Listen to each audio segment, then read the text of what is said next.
L'origine de la drépanocytose. La drépanocytose est une maladie héréditaire qui peut s'observer à différentes échelles. Nous avons le phénotype moléculaire qui est lié à la présence d'hémoglobine HbA chez un individu sain et la présence d'hémoglobine HbS chez un individu atteint de drépanocytose.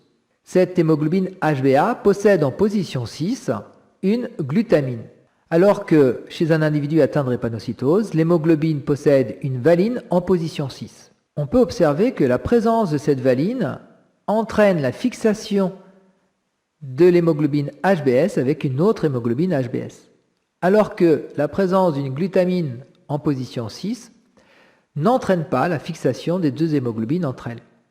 Dans le cas d'un individu sain, on a une hémoglobine qui est soluble, avec des hémoglobines qui sont isolées les unes des autres, alors que dans le cas d'un individu atteint de la drépanocytose, les hémoglobines sont attachées les unes aux autres, ce qui va former une hémoglobine fibreuse. Ce phénotype moléculaire s'explique par le fait que cette valine a une propriété différente de la glutamine. Cette valine a une propriété hydrophobe. Elle n'aime pas l'eau. Donc, à partir du moment où elle va retrouver une zone qui va l'isoler de la présence d'eau, elle va se fixer. Alors que la glutamine, étant de propriété hydrophile, va pouvoir être au contact d'un milieu aqueux. Ce phénotype moléculaire a pour conséquence le phénotype cellulaire.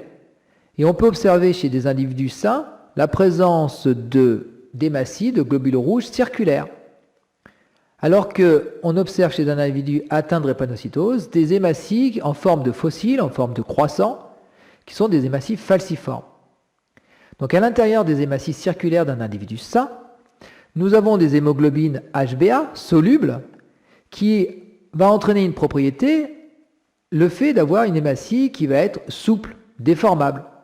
Alors que dans le cas d'une cellule qui est l'hématie donc contenant une hémoglobine fibreuse, cette hématie, au lieu d'être souple, elle sera rigide. Ce phénotype cellulaire va avoir pour conséquence le phénotype macroscopique. En effet, chez un individu atteint de drépanocytose, on peut observer des douleurs articulaires, un essoufflement ou une anémie.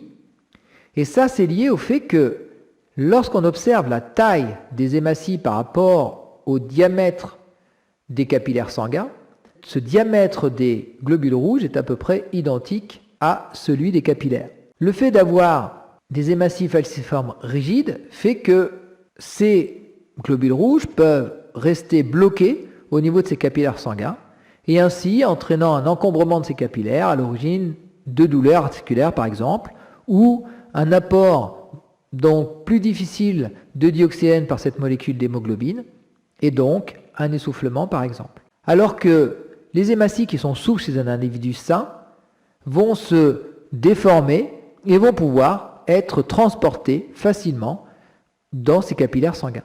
Donc on montre bien que le phénotype moléculaire a pour conséquence le phénotype cellulaire qui a pour conséquence le phénotype macroscopique. La drépanocytose, on l'a dit, est une maladie héréditaire. Elle est donc liée à l'expression d'un gène ou de plusieurs gènes. Ici, la protéine bêta qui possède une glutamine en position 6, alors que chez un individu atteint de drépanocytose, il possède une valine en position 6. Lorsqu'on étudie le gène bêta à l'origine de la mise en place de cette chaîne bêta, on s'aperçoit que la version bêta A possède une adénine en position 17, alors que l'allèle bêta S possède une thymine en position 17. On peut donc dire que la présence du gène bêta qui code pour l'hémoglobine bêta, s'il possède une adénine en position 17, c'est-à-dire la version allélique bêta A, alors on aura la mise en place d'une hémoglobine soluble. Alors que la modification de ce nucléotide, l'adénine en position 17, remplacée par une thymine en position 17, c'est-à-dire une mutation par substitution, est à l'origine de la formation, en tout cas l'apparition d'une nouvelle version allélique, l'allèle bêta S, qui, elle, sera à l'origine d'une hémoglobine fibreuse. On se rend compte que la modification de la séquence nucléotidique du gène bêta est à l'origine d'une nouvelle version, l'allèle bêta S, qui est à l'origine d'une modification du phénotype moléculaire, ici la protéine. HbA, HbS.